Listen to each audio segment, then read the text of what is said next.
Oke, baik. Terima kasih Mas Iban. Nah, pertanyaan berikutnya nih dari Pak Ray Jackson. Nah, Mas Iban, Pak Ray Jackson ini pada saat scalping pas market open tuh dia sering loss. Nah, pas dia loss itu ya udah langsung bad mood nih. Ya udahlah nggak transaksi lagi nih. Nah, langsung tunggu hari besok karena dia merasa psikologi dia itu udah nggak cocok buat hari tersebut. Nah, apakah dia harus berusaha untuk kuat mentalnya atau terus-terusan pakai metode seperti ini, Mas Iban? Gimana, Mas Iban? Baik, biasanya kalau yang saya rasakan gitu ya, selama saya trading ini, itu kalau sudah lumayan sering loss, itu psikologi kita dengan sendirinya akan menguat dan mental juga seperti itu. Nah, tapi kalau memang kondisinya adalah mentalnya masih terus seperti itu, ya sudah hal itu dulu yang dilakukan sambil belajar untuk menguatkan mental. Kalau misalnya loss, itu usahakan bisa kuat mentalnya untuk bisa trading lagi. Tapi kalau memang belum bisa, ya sudah gunakan saja metode yang ada dulu. Seperti itu sih mungkin kurang lebih. Karena memang kalau sudah nggak mood dalam trading, dalam artian kita udah bad mood, itu seringkali keputusan kita akan sangat bias dan juga bisa malah membuat hasil trading kita lebih jelek. Seperti itu sih. Oke, thank you. Lalu berikutnya nih Mas Iban, pertanyaan dari Pak Indra Dermawan. Nah, Baik. Mas Iban, kalau ada saham yang kita lagi pegang nih, dia sudah naik, tapi nggak kita jual, dan beberapa hari atau nggak berapa lama lah, dia tiba-tiba ARB nih, ya kan panik dong ya. Itu gimana kita memulihkan psikologi kita untuk melihat saham-saham tersebut nih Mas? Padahal awalnya udah rugi, tiba-tiba ARB nih, kan nggak bisa keluar juga mungkin. Oke. Gimana? Jadi yang kayak gini emang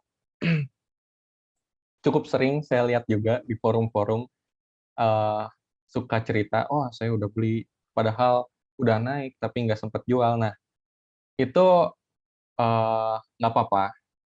Kita jadi bisa tahu salahnya kita di mana, dan kita jadi bisa belajar eh, kesalahan kita di mana untuk memperbaikinya.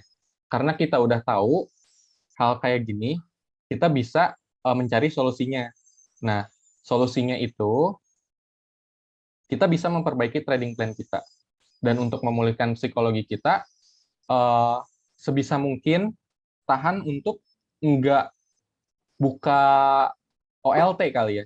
Jadi, karena kan kalau kita udah buka OLT, yang bakal kita lihat adalah kondisi market dan juga kondisi portofolio kita. Dan saat kita sudah ada di kondisi tersebut, kita suka sedih. Wah, padahal marketnya lagi bagus, Hmm, tapi portofolio saya begini. Jadi ya, kalau memang kondisinya adalah seperti itu, sebisa mungkin hindari dulu market aja. Libur dulu. libur Seperti dulu. itu sih. Hmm. Jangan memaksakan trading. Betul. Libur dulu atau enggak jual yang ARB dulu lah, bisa jual dikit dulu lah gitu kan. Iya, Bersih-bersih dulu. Oke, lalu pertanyaan berikutnya nih dari Pak Budianto. Nah, Mas Iqbal sering lihat price action nggak pada waktu mau scalping? Misalnya, oh ini emiten mau RUPS atau mau RUPS LB atau mau red issue mau apapun gitu, apakah Mas sering lihat? Kalau ada yang dilihat apa nih price actionnya gitu? iya. Paling saya lihatnya itu salah satunya right issue ya. Right issue Hmm. itu memang salah satu corporate action yang eh, lagi ramai akhir-akhir ini, bahkan dari tahun lalu juga. Jadi right issue salah satu pendongkrak eh, bagi harga suatu saham, itu bisa diperhatikan apabila suatu saham mau melakukan right issue. Seperti itu sih. Lebih ke arah kita main di yang emiten ada peningkatan volume dan ketertarikan pasar mungkin kali ya Mas, kalau dari Iya, isu itu. benar. Oke. Nah, lalu berikutnya nih dari pertanyaan dari Bapak Iron. Nah, misalnya ini masih trader pemula, dia masih punya Baik. uang 1 juta nih Mas. Nah, boleh dikasih tahu gambarannya kira-kira metode trading apa yang cocok nih? Gitu. Kan kalau dia scalping mungkin takutnya, oh ini takut ada market maker, takut dibanting segala macam gitu Mas. Baik. Gimana? Jadi kalau memang eh, ilmu kita terbatas dan juga money kita juga terbatas, itu yang bisa Dan tapi kita mau invest ataupun trading, yang bisa kita lakukan adalah pertama kita harus tahu dulu kondisi psikologis kita. Kondisi psikologis kita antara lain, kita itu trader atau investor seperti apa? Apakah kita orangnya cukup agresif atau cukup konservatif? Seperti itu. Nah, nanti dari hal itu kita bisa membreakdown-nya kembali. Jadi kalau misalnya kita konservatif, lebih cocoknya dengan metode apa? Gitu kan maksudnya. Kalau kita agresif, lebih cocoknya dengan metode apa? Jadi meskipun kita punya resource yang terbatas, kita nggak bisa langsung main pengen metode ini, pengen metode itu. Eh, Kalau yang saya sarankan jangan seperti itu gitu.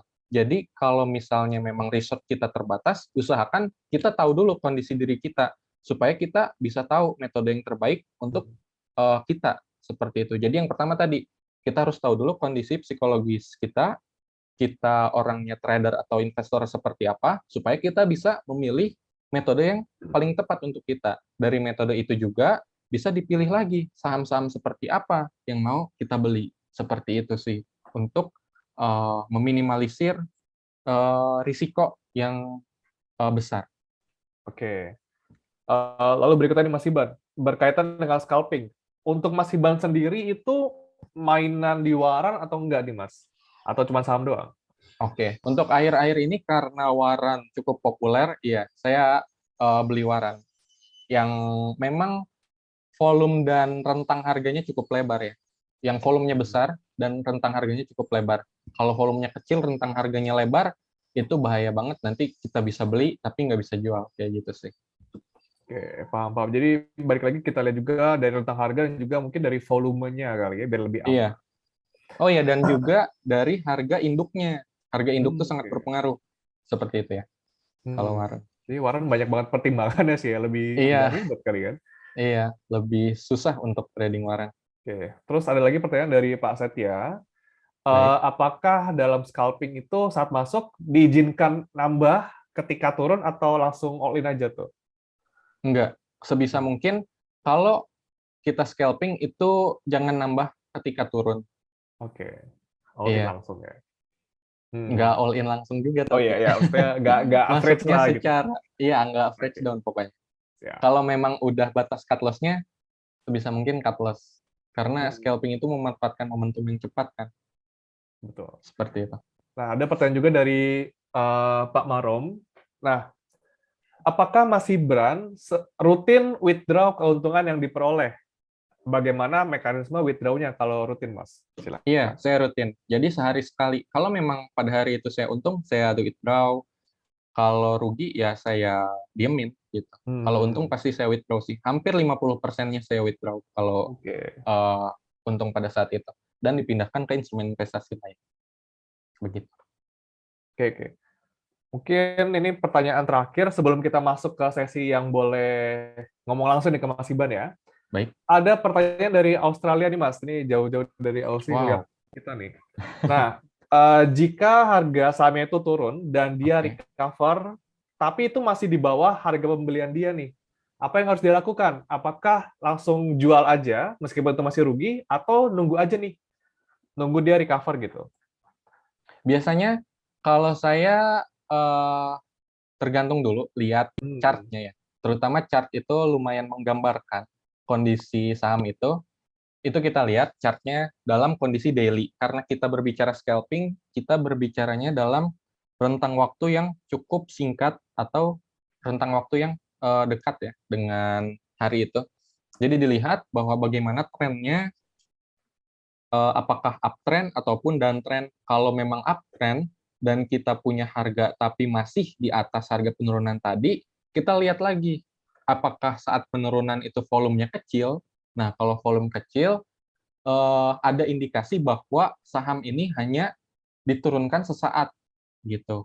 Ini oke, karena kita punya posisi aman, kita masih ada di atasnya, nggak apa-apa kalau mau hold kayak gitu sih. oke, got it. So depends on the daily stocks itself. Depends on the chart ya, daily chart. Looking the trend, is it downtrend or uptrend? Nah, we can hold if the stocks is still uptrend. Nah, jadi boleh hold jika dia masih uptrend. Oke.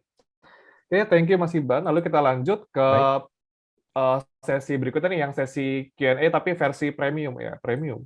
Jadi oke, teman-teman boleh nih raise hand jika ada pertanyaan yang yang ingin diajukan ke Mas Iban. baik. Boleh silakan raise hand jika ingin ada pertanyaan.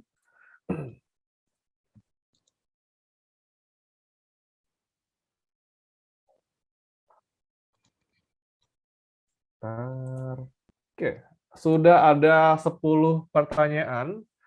Kita mau mulai dari yang mana nih, Mas? Mau yang dari pria atau wanita dulu, Mas? Boleh terserah Mas Chandra. Oh, terserah. Oke. Kita mulai dari Pak Franco deh. Silakan Pak Franco. Halo Pak Franco, selamat pagi. Selamat pagi menjelang siang. Pagi, halo Mas. Halo, pagi Ya, ya. halo, Silakan pagi Pak. pertanyaannya. Ya, halo Mas Iban. Iya, Ya, saya mau bertanya tadi di awal sesi tanya jawab saya baik. menyimak untuk mendetek penurunan harga itu dari eh, buangan volumenya gitu ya. Iya, benar. Nah, Jadi saya kalau ingin tahu misal, Mas, oke, kalau Mas Iban untuk mengecek itu berdasarkan eh, melihat chart menitan 1, 3, atau 5 menit atau seperti apa ya Mas untuk konfirmasi mau ikutan exit juga gitu. oke. Seperti Saya itu. melihat chart 5 menitan. Oke. Iya, Jadi, dan juga biasanya saya melihat kesusunan bid offer-nya juga, seperti itu. oh baik. Memang kalau bid offer ini agak agak susah dijelasinnya. Maksudnya gini, jadi ada kadang bid offer yang memang rapih, tapi itu eh, bisa nahan harganya, tapi ada juga bid offer rapih yang memang fake bid. Nah, sebenarnya kalau hal ini untuk membedakan fake bid dan bid yang benar berlaku, itu biasanya untuk saham-saham yang memang biasanya menggunakan metode fake bid, itu ada listnya gitu. Ini saham ini, saham ini, saham ini udah pasti kalau dia naik terus eh, bidnya berjejer gini, ah ini udah pasti fake bid. Jadi kalau saham-saham tertentu tuh udah tentu gitu, dia tuh fake bid. Tapi kalau saham-saham di luar itu bisa jadi kalau memang susunan bidnya rapih, ya memang mau dinaikkan gitu sih. Jadi memang pembacaan bid offer ini perlu waktu untuk mempelajarinya supaya kita memang hafal dan mengetahui saham-saham apa saja gitu yang memiliki indikasi fake bid. Seperti itu sih Pak Franco. Memang kalau untuk bid offer sendiri butuh jam terbang kali ya Hmm. untuk Oh, bisa cukup memahaminya. Seperti itu yang oh, bisa baik. saya sampaikan. Mungkin satu lagi Mas. Boleh?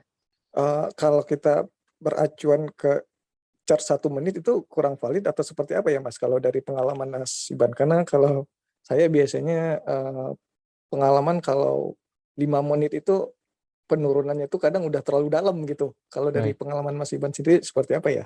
Jujur saya nggak pernah pakai chart 1 menitan, jadi nggak bisa menjawabnya karena Hmm, belum berpengalaman ataupun 3 menitan. Jadi yang saya gunakan hanya chart 5 menitan. Memang setiap chart itu pasti ada kelemahannya masing-masing. Jadi memang kalau menurut saya itu untuk chart itu sendiri lebih eh, digunakan yang memang cocok untuk diri kita sih.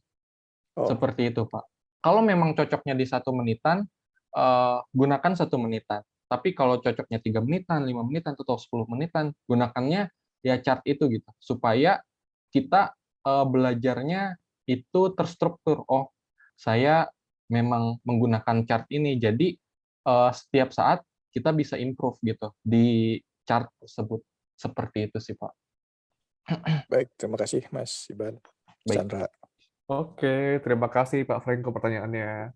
Lalu pertanyaan berikutnya dari Ibu Sela. Ya, silakan Ibu Sela.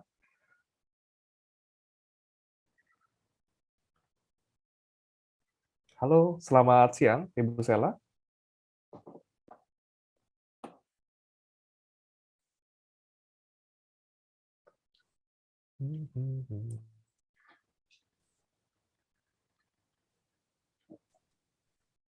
Oke, halo.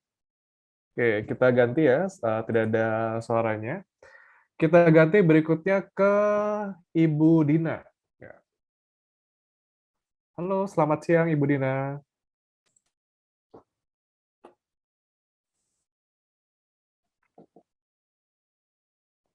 Oke, nampaknya masih malu-malu ya, dua penanya kita yang dari sisi wanita. Belum ada suaranya.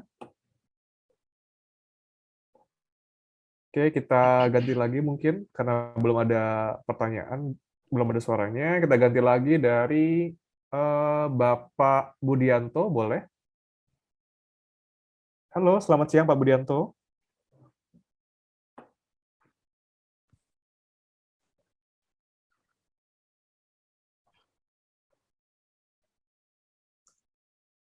Oh, oke. Bentar ya. Ini Pak Budianto belum ada jawaban. Nah, itu di chat Ibu Sela mulai muncul nih. Kita ganti dulu ya ke Ibu Sela ya. Halo Ibu Sela, selamat siang. Iya, selamat Halo. siang Mas Iban. Mas mau Baik, nanya, selamat kalau siang. tips untuk pekerja kantoran scalping tuh gimana ya Mas? Yang tepat ya tradingnya ya Mas? Baik, Itu sih baik. paling. Oke. Terima kasih Mas. Jadi, iya, baik. Karena saya dulu juga kerja dan sambil trading gitu waktu itu, tapi memang perlu diperhatikan bahwa kita harus tahu dulu jenis pekerjaannya seperti apa, apakah memang pekerjaan yang bisa banyak waktu luangnya, atau memang pekerjaan yang harus fokus saat mengerjakannya, seperti itu. Jadi memang time management-nya harus baik untuk bisa trading saat bekerja. Jadi perlu diperhatikan juga waktu itu saya memang bekerjanya sebagai analis lab. Jadi kebanyakan kerjaan yang saya lakukan adalah menggunakan alat dan saya tinggal nunggu aja. Nah, apakah pekerjaan Ibu Sela eh, lebih banyak spare time-nya atau tidak? Itu yang pertama. Dan yang kedua, eh, utamakan memang kalau tadi scalping ya, scalping di kerja kantoran ya. Nah, scalping ini ada waktu-waktu pentingnya tersendiri di mana eh, scalping itu bisa meningkatkan probabilitas keberhasilan karena wave naiknya itu tinggi, itu di jam 9 sampai 9.15 atau 9.30. Nah, kalau memang mau mencoba scalping, cobalah di jam-jam tersebut saja, gitu, yang memang volatilitasnya tinggi dan wave naiknya bisa lebih mudah kita ikuti, gitu. Nah, oleh karena itu, sebelum jam 9, eh, utamakan dulu bekerja ya. Kalau memang ada pekerjaan yang harus diselesaikan di jam 9 tersebut, jangan sekali-kali coba untuk scalping karena ya kita sebagai karyawan memang eh, prioritas utama kita adalah pekerjaan kita. Jadi kalau mau scalping, utamakan pekerjaan dulu, harus selesai. Seperti itu sih. Jadi memang harus di jam-jam yang tadi 9 sampai 9.15 atau 9.30. Usahakan di jam-jam tersebut saja. Begitu sih kalau Oh, mungkin tips yang bisa saya berikan. boleh nambahin satu sebentar ya Mas. Boleh, Berarti boleh. Baik. Mas Iban ini juga pekerja kantoran ya Mas selama ini ya? Dulu, Oh dulu. tahun lalu. Iya, waktu tahun Oh, kemarin. terus kemudian kalau malam-malam gitu selalu ngelihat saham apa aja yang mau dibeli atau pas hari itu Mas? Baru. Biasanya, iya. Saya biasanya pas hari itu dan juga waktu sorenya sih. Biasanya saya review tuh sore-sore. Begitu. Jadi kalau malam saya istirahat. Gitu sih. Kalau dulu. Udah cukup sih Mas. Makasih banyak Mas Iban. Baik, Oke, bisa. makasih Bu Sela pertanyaannya. Lalu berikutnya mungkin jadi pertanyaan terakhir juga nih. Mohon maaf ya, nggak bisa semuanya kejawab nih. Ada 14 orang yang raise hand. Mohon maaf banget nggak bisa kejawab semua. Kita coba pertanyaan dari Bapak Satrio. Boleh? Halo, selamat siang Pak Satrio. Ya, selamat siang. Udah masuk.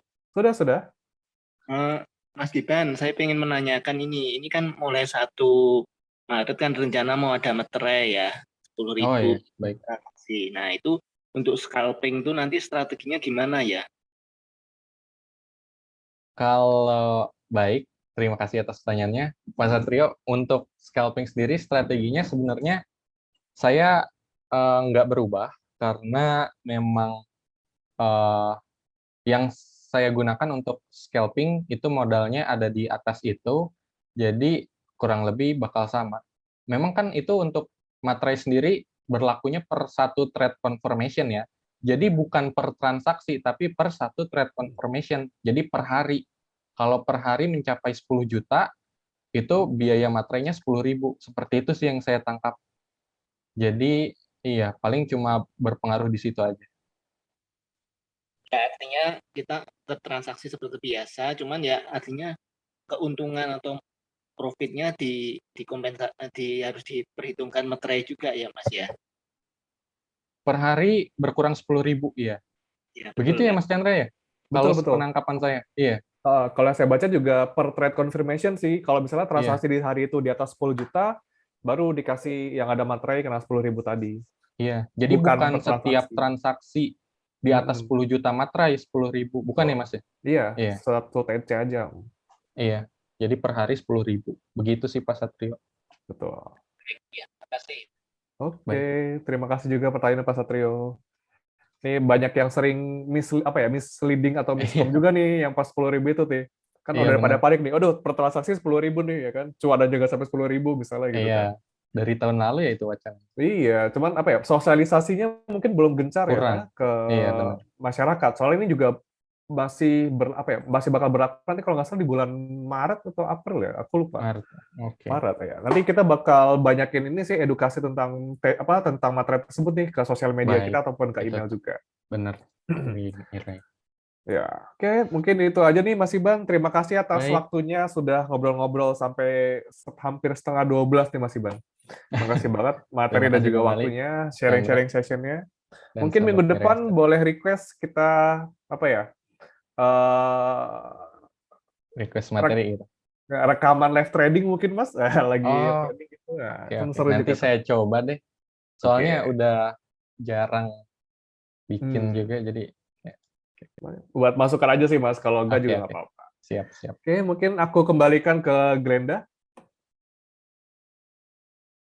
Oke, baik. Terima kasih banyak Mas Chandra dan juga Hiban. Wah, banyak banget yang nanya. Terima kasih buat semuanya hari ini.